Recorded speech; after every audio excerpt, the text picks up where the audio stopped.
there are many people who don't really understand what Christmas is really about and where it comes from. There are millions of atheists, agnostics, and even a lot of Christians who have really been misinformed as to what Christmas is really about.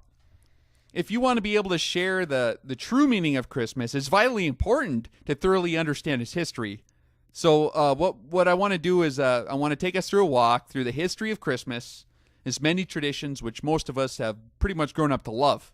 This you can all follow along in a dictionary, history books, world religion textbooks, the scriptures, the church fathers, pretty much all the major religion, or all the different denominations will admit these things readily, some of them very proudly. Let's talk about the date of December 25th, first of all. Many non-believers are more than happy to point out that December 25th is not the historical birth of Jesus, and that this date is found nowhere in Scripture. They'll also enthusiastically go on to claim that this really is in fact the long celebrated birthday of numerous heathen sun gods. In order to accurately represent the one true God of the Scriptures, we need to be able to be intellectually honest and take a real careful look at the historical and scriptural facts concerning Christmas. The high day of ancient sun worship historically occurred every December 25th, when the sun displayed its unconquerability, when it began to rise higher in the sky following the winter solstice. Hence, December 25th was celebrated as the sun's birthday. This pagan religious practice was the first historical observance of December 25th as being a holy day. So we can go back to the beginning of the story and take a look at really the first Christmas. The story, a lot of people don't realize it's a lot older than we think, actually begins over 4,000 years ago in the land of Shinar, also called Babylon.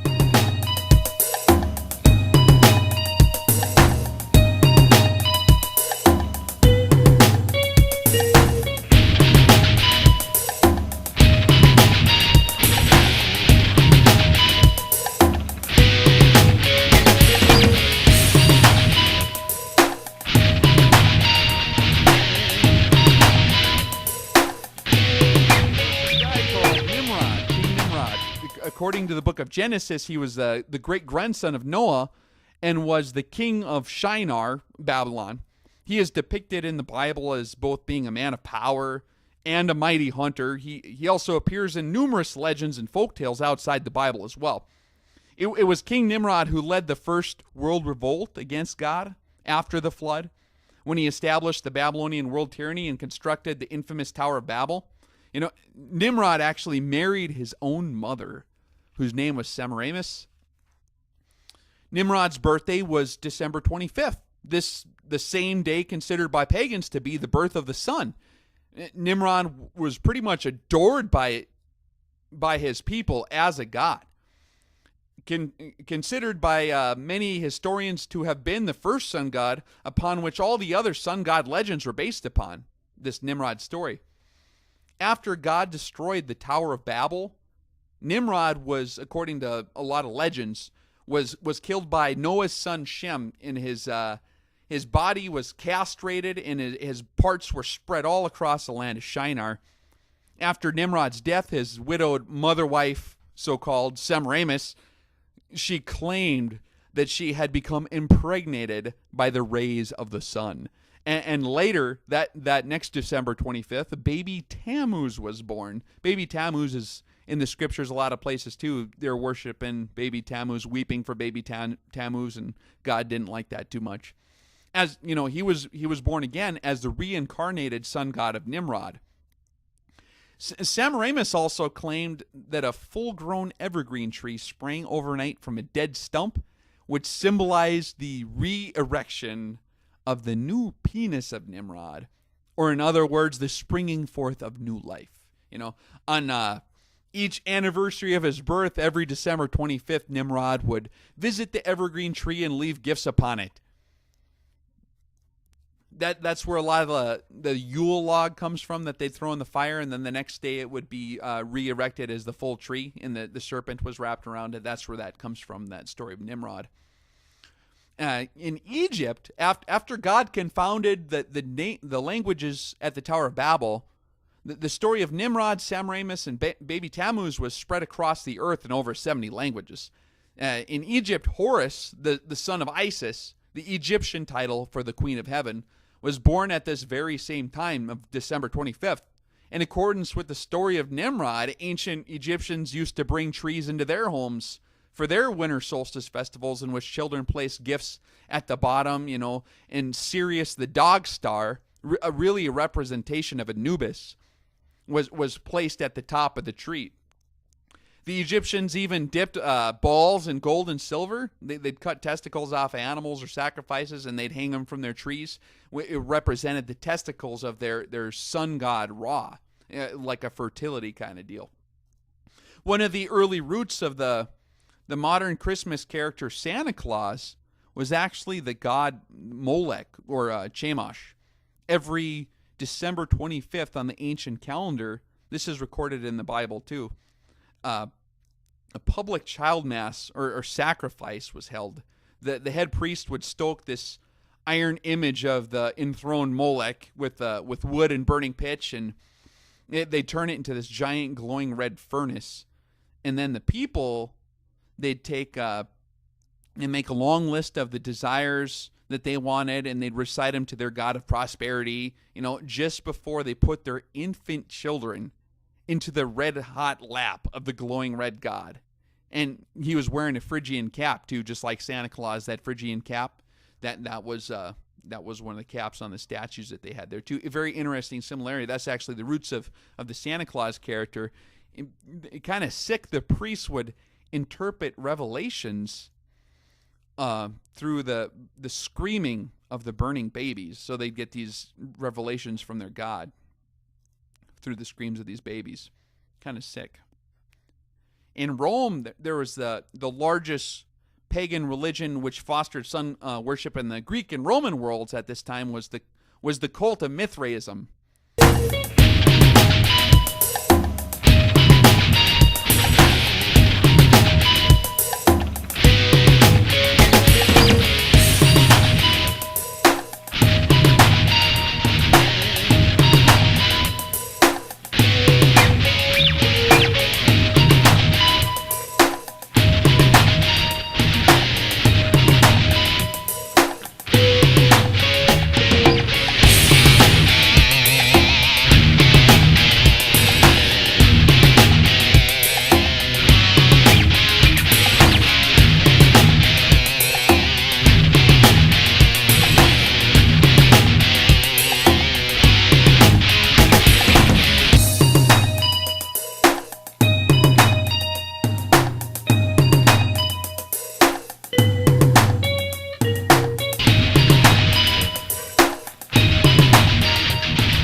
Like the other sun gods, was supposedly born on December 25th as well.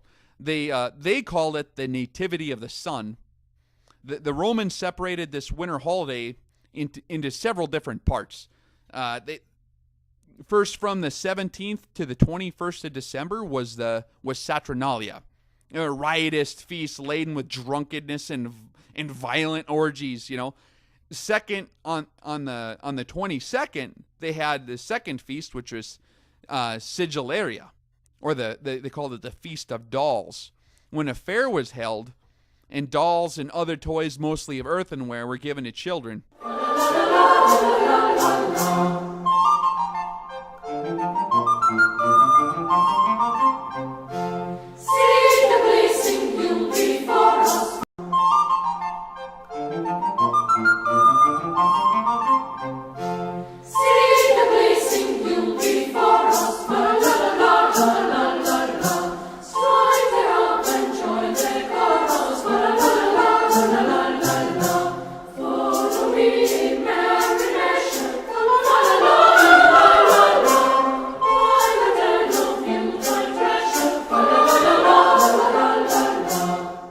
December 25th came Brumalia, otherwise called Dies Natalis Invicti Solis, or the birthday of the unconquered sun. This is when the days begin to lengthen after the solstice. So you see there's interchange of presents. That it all rings very true of what kind of we see today. There's numerous winter solstice practices involving gift giving, riotous drinking, decorated trees. The child sacrifice rituals are practiced throughout pagan Europe. From tree decorated in Germany to Thor pulling the magical sleigh across the sky in Scandinavia. Most of the Christmas traditions we are familiar with today share these same roots with King Nimrod, really, is where it all started. Then around 2,000 years ago, the world was changed forever. The one in which Moses spoke of, the Son of the living God, the Messiah, he was born in the town of Bethlehem in the land of Israel. Interestingly, this new Messiah was the only one whose date of birth was uniquely separate from all the other pagan messiahs before him. Most historical and scriptural evidence suggests that he was actually born during the Feast of Sukkot, or the Feast of Tabernacles, when the Word was made flesh and tabernacled, or in the Greek, dwelt among us. That actually puts the birth of the Jewish Messiah, commonly known as Jesus of Nazareth, in the month of Tishri, which would be September-ish, totally separate from the December 25th sun god birth dates. The apostles in the early Christian church, they abstained from adulterating themselves against their God by participating in these ancient Babylonian sun god festivities. In their scriptures, their God had clearly warned them that doing such actions, in his name especially, were really an abomination to him. Look up the word abomination.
The early church had no desire really to adopt the ancient December 25th sun god rituals, as it was very content in enjoying its own feast days, which their scriptures instructed them to keep. Their Messiah had demonstrated and explained the meanings of which throughout his ministry. It wasn't even until nearly 300 years later that Christianity even touched the Christmas idea.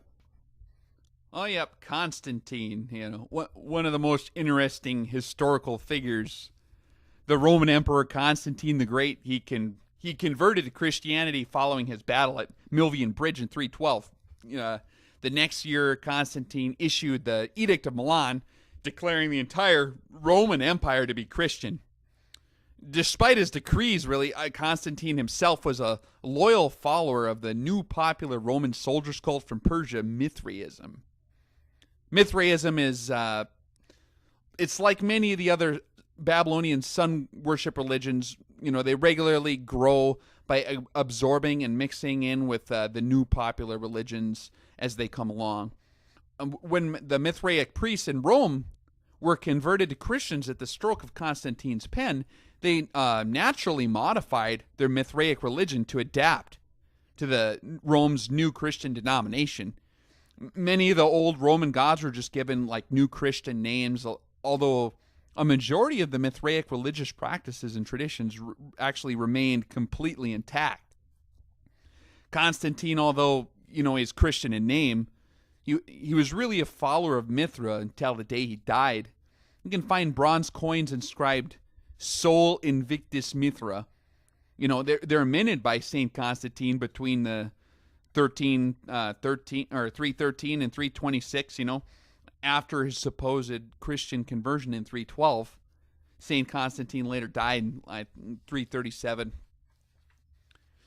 Mithra, the god of Mithraism, his birth, as were all the other Babylonian sun gods, was celebrated on December 25th. But with the new Christian denomination for the Roman Empire, the feast of Sol Invictus Mithra was then celebrated in honor of the new Christ. So they just switched it from Mithra to Christ, just the name. The first mention of December 25th is being celebrated as the date of Jesus' birth is found, I think, in early Roman calendars from 336. Judging by Constantine's edicts, he seemed to kind of favor Mithraism more than he seemed to favor the Christian church in a lot of ways. By his laws, he issued a lot of really strict edicts banning all the Hebrew feasts and weekly Sabbaths, which Jesus and his apostles and the early church had all kept. But anyone who went against Constantine's edicts and tried to do any of these things which they sounded Jewish, they suffered greatly, sometimes under penalty of death. Soon thereafter, the removal of the Hebrew scriptures from the hands of the lay people, which the Hebrew scriptures strictly prohibit the practice of paganism in the face of God, especially. Just removing the scriptures helped to quell any opposition to the melding of paganism with Christianity that took place later on. Christmas was celebrated pretty much after that as the birth of Jesus by most of the church for a long time, pretty much until the reintroduction of the scriptures in the native tongues during the Reformation. Christmas before the late 1800s was really wild. You had violence and drunkenness, rioting, widespread orgies, pretty much echo to the holiday's ancient pagan roots. There were even times the midwinter bash got so out of control that Christmas in many cases was totally banned. When Oliver Cromwell and his Puritan forces took over England in 1645, they vowed to rid English of decadence, and as part of their effort, they outlawed Christmas. Later, by popular demand, Charles II was restored to the throne, and with him came the return of the popular holiday. A lot of people are kind of surprised also to learn that Christmas was not a popular holiday in early America. The Pilgrims, the English separatists that came to America in like 1620, they were well aware of the chaotic behavior associated with Christmas back in Europe. From like 1659 to 1681, the celebration of Christmas was actually outlawed in Boston. Anyone exhibiting the Christmas spirit was fined 5 shillings. Even Congress was in session on December 25th in 1789, the first Christmas under America's new Constitution. Christmas wasn't even declared a federal holiday, until June 26, 1870. It wasn't until a lot later when you had a lot more corporate advertising from companies like Coca-Cola and these popular poems came out like The Night Before Christmas. These things had a huge influence on the tone of Christmas in modern America. Christmas today in America has become centered on materialism, really, where the main focal point of the holiday is on fulfilling, the dream of more stuff. Many argue that this is not the case. However, one needs only to measure the levels of enthusiasm expressed in children, for the Christmas's different components. I mean, all you have to do is go ask a child on Christmas what he's so excited about, and you'll quickly learn that his glowing eyes are all about the Nintendo Wii or the new Tickle Me Elmo. Whatever kids may be trained to say by their parents or pastors, this is the real fruit, the real proof of the pudding, watching their enthusiasm.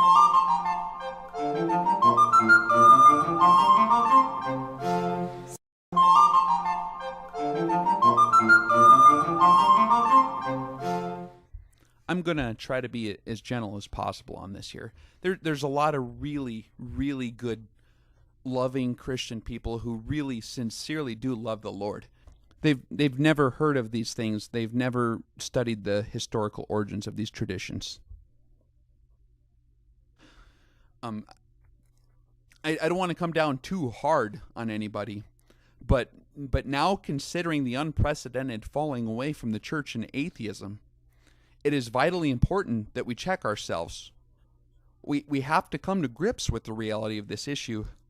Continuing to associate our Messiah with these ancient heathen practices and some of these ridiculous fairy tales is only really accelerating this falling away from the church, especially with the youth.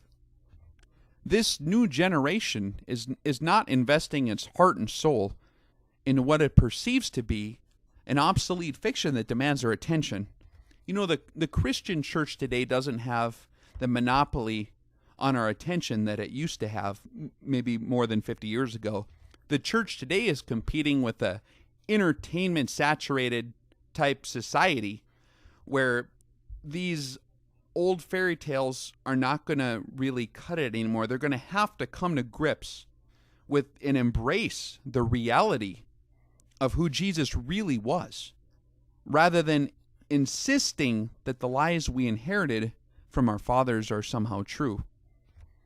It is an irrefutable historical fact that Christmas, its date of December 25th, the decorated tree, the majority of its traditions, are a continuation of Nimrod's Babylonian winter solstice sun worship festivals that were later modified to engulf and absorb Christianity into itself.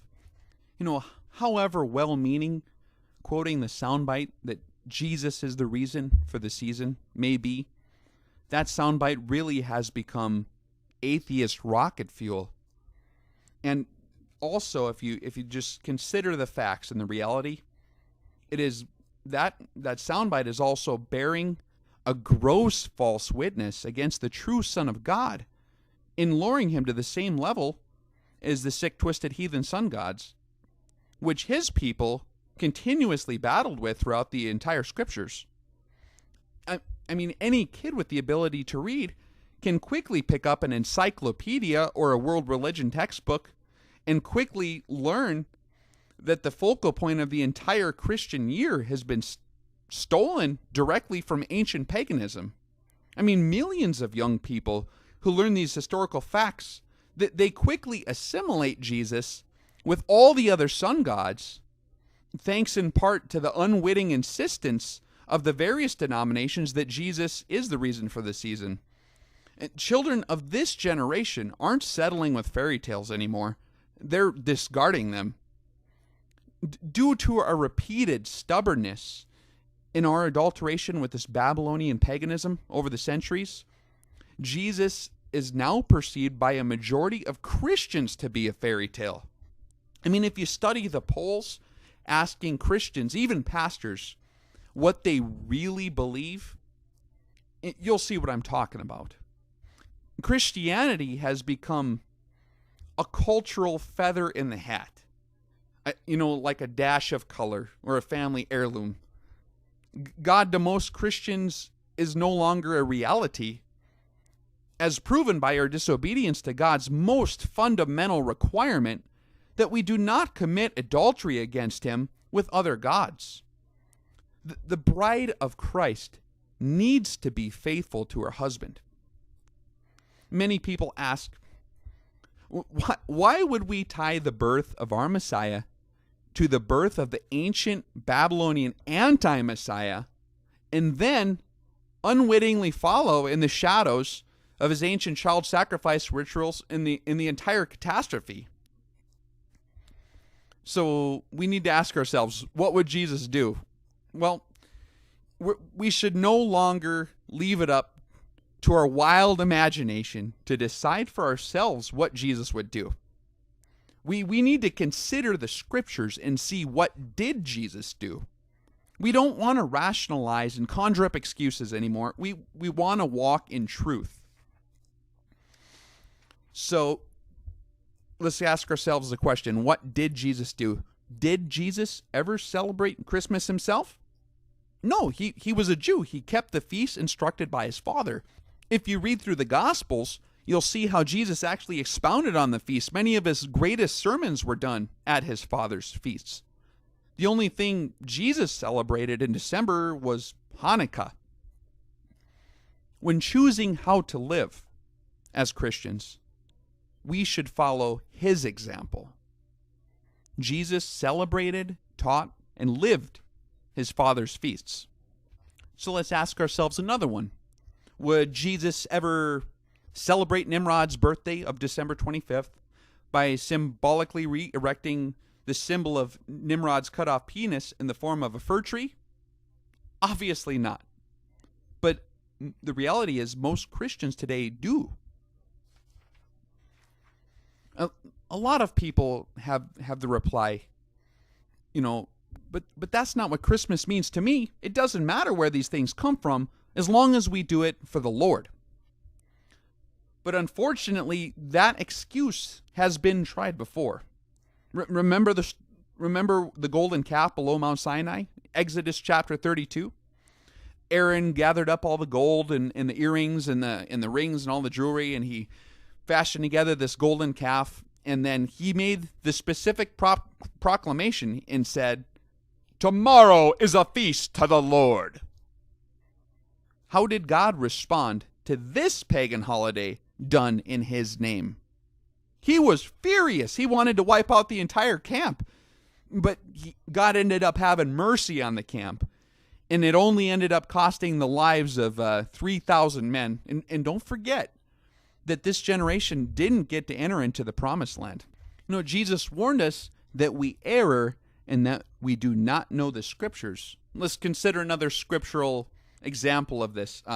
Remember when King Saul lost the kingdom for attempting to offer up to the Lord only the very best of what he had recovered after conquering the Amalekites, after being clearly instructed to destroy every last vestige of paganism from the land.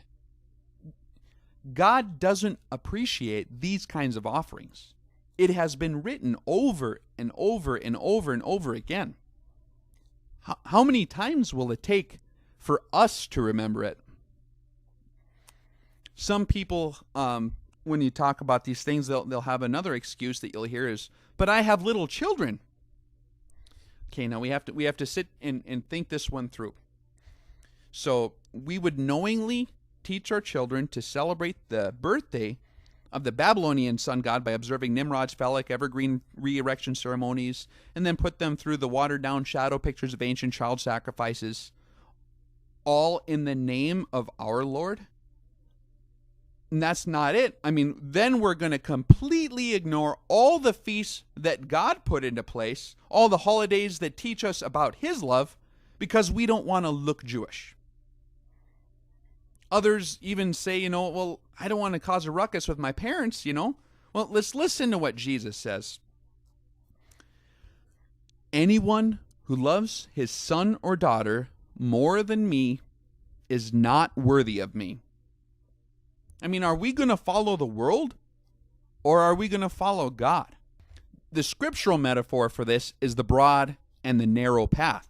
Are we going to follow the majority of the world and just go down the broad path, the easy path? Don't make a ruckus, just follow along what everyone else does. We're going to have lots of company, but the path leads to destruction.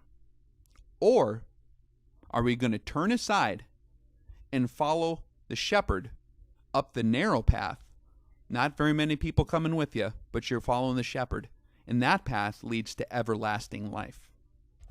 So now that we know these things, we have to make the choice of whom we love more, God and his word, or his enemy, Babylon the Great. The one in whom we obey is the one in whom we really love. You know, the hard part about delivering this particular message is that after you deliver these facts and people do the research and they find out their history and they ask their pastors if these things are really so, and they come to the same conclusions, they know the reality, but they just can't make it past that blinking pine tree they love so much. And then they turn their back on God. Unfortunately, this is a message that today has to be delivered.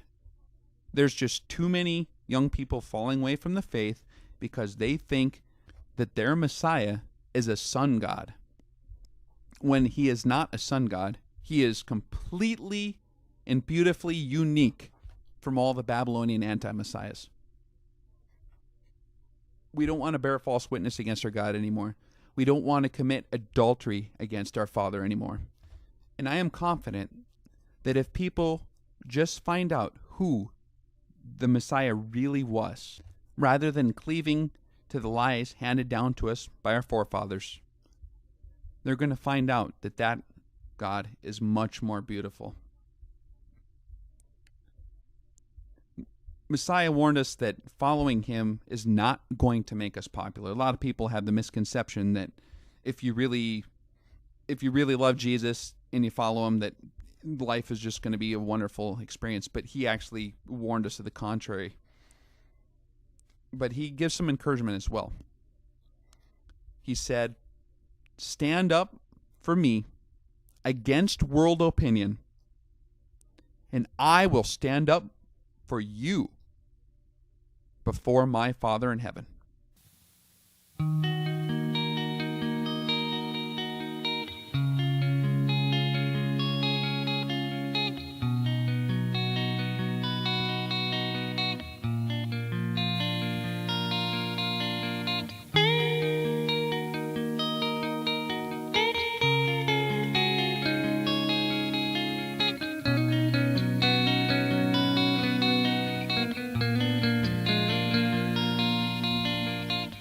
If someone claims, "I know him well," but doesn't keep his commandments, he's obviously a liar.